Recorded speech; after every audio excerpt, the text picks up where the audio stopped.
Si vous cherchez aujourd'hui un ordinateur portable capable d'allier puissance, autonomie et fiabilité, il est difficile d'ignorer ce qu'Apple a accompli avec sa nouvelle génération de MacBook Pro, équipée de la puce M4. Ces machines, qu'elles soient en version 14 ou 16 pouces, incarnent une philosophie particulière, une vision de ce que doit être un ordinateur portable en 2025.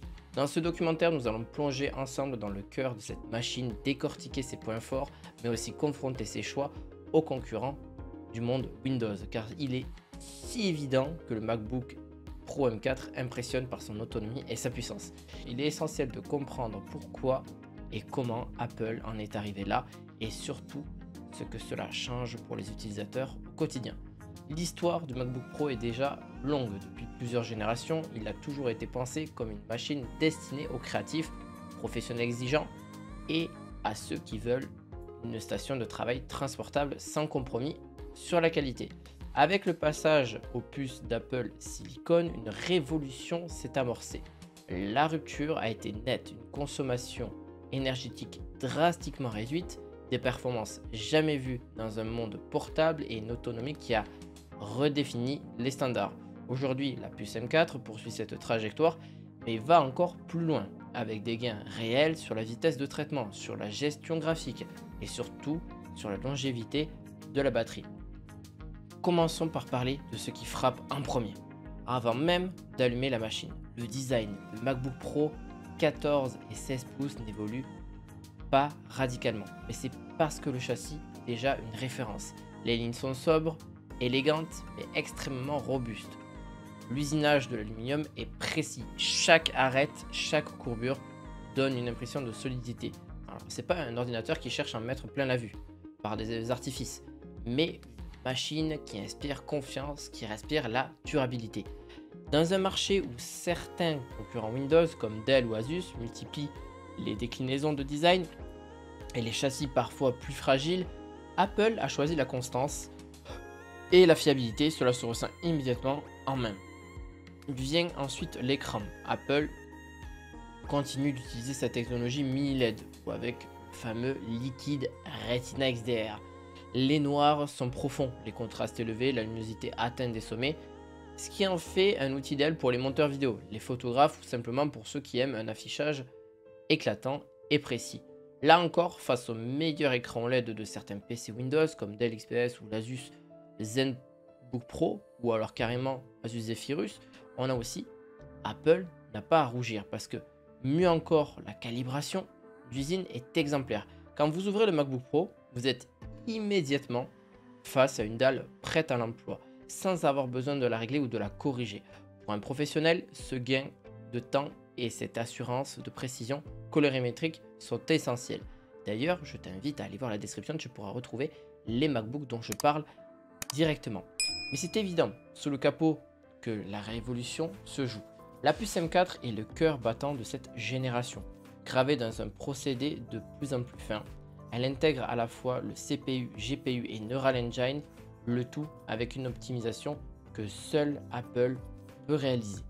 Puisqu'ils conçoivent à la fois le matériel et le logiciel, les performances sont saisissantes. Montage vidéo en 8K, rendu 3D, entraînement de modèles d'intelligence artificielle, rien ne semble trop lourd pour cette machine. Et pourtant, là où un PC Windows équipé d'un processeur Intel Core Ultra ou alors une puce AMD Phoenix doit mobiliser une ventilation agressive, générer de la chaleur et consommer énormément. Et le MacBook Pro M4 reste d'un calme impressionnant. Oui, le ventilateur peut se faire entendre dans certaines conditions, mais la plupart du temps, la machine reste silencieuse, preuve d'une efficacité énergétique remarquable. Et c'est ici que l'autonomie prend toute son importance. Sur un MacBook Pro 16 pouces ou 14 pouces, il est désormais possible de travailler une journée entière sans recharger, même en utilisation lourde. Certains tests rapportent jusqu'à 20 heures d'utilisation en usage mixte. C'est plus qu'un simple confort, c'est une liberté totale. Car si vous êtes créatif ou en déplacement, un développeur en voyageur ou simplement un étudiant qui veut passer la journée en bibliothèque, ne plus avoir à chercher une prise toutes les 3-4 heures change radicalement la manière dont on conçoit le travail mobile. Sur ce point, Windows est encore un peu à la traîne malgré que on arrive aujourd'hui à une dizaine, une quinzaine d'heures parmi certains ordinateurs de chez Windows, certes, mais bon. Des machines comme le Lenovo ThinkPad X1 ou l'Asus ZenBook Pro arrivent à offrir des autonomies honorables, mais elles peinent à combiner puissance brute et endurance de manière aussi fluide.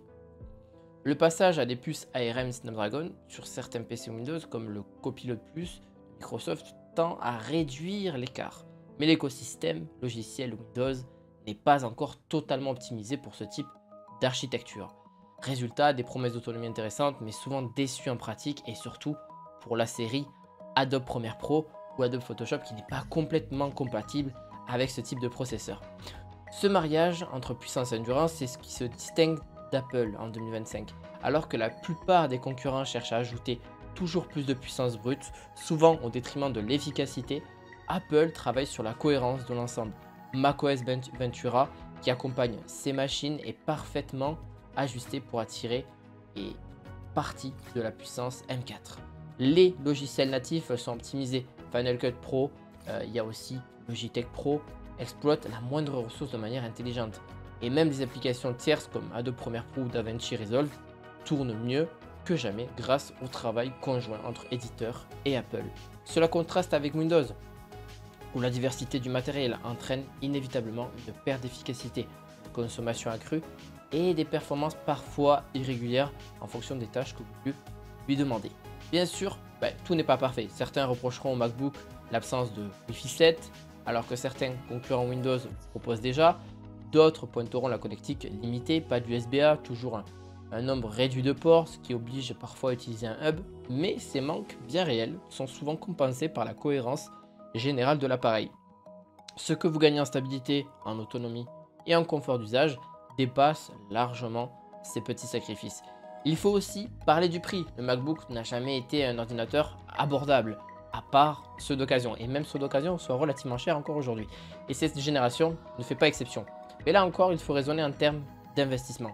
Combien coûte un PC Windows haut de gamme réellement, comparable à un Dell XPS bien configuré ou un Razer Blade ou une FixPad extrême atteignent rapidement les mêmes tarifs. Et pourtant, l'autonomie reste inférieure, l'optimisation logicielle moins aboutie et la revente plus compliquée.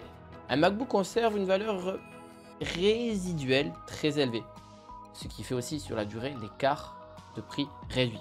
Au-delà des chiffres et des comparaisons, il y a aussi d'autres expériences utilisateurs. Travailler sur un MacBook Pro M4, c'est entrer dans un écosystème fluide, mais dans un seul écosystème. Donc ça peut être aussi un inconvénient comme un avantage. Alors qu'avec Windows, vous êtes peut-être un peu plus libre de ce que vous voulez faire dessus. Voilà, encore une fois, là-dessus. Continuité aussi avec l'iPhone et l'iPad, comme je l'ai dit pour l'écosystème, partage instantané de fichiers avec AirDrop, appel et messages directement sur l'ordinateur, sauvegarde iCloud transparente. Il y a aussi autant de petits détails qui, mis bout à bout, transforment le quotidien. Sur Windows, il existe des équivalents, mais rarement avec le même degré d'intégration et de fiabilité. C'est peut-être cela la véritable force d'Apple, offrir une machine qui ne se contente pas d'être performante et endurante, mais qui simplifie réellement la vie de son utilisateur. Alors, faut-il acheter le MacBook Pro M4 en 2025, sur la version 16, 14 pouces? On est d'accord? Si vous êtes un professionnel de la création, un développeur ou un monteur vidéo ou même un photographe aguerri, c'est tout simplement que quelqu'un qui cherche quelque chose de fiable et d'endurant principalement, la réponse est clairement oui. Face à la concurrence, Apple a encore une longueur d'avance.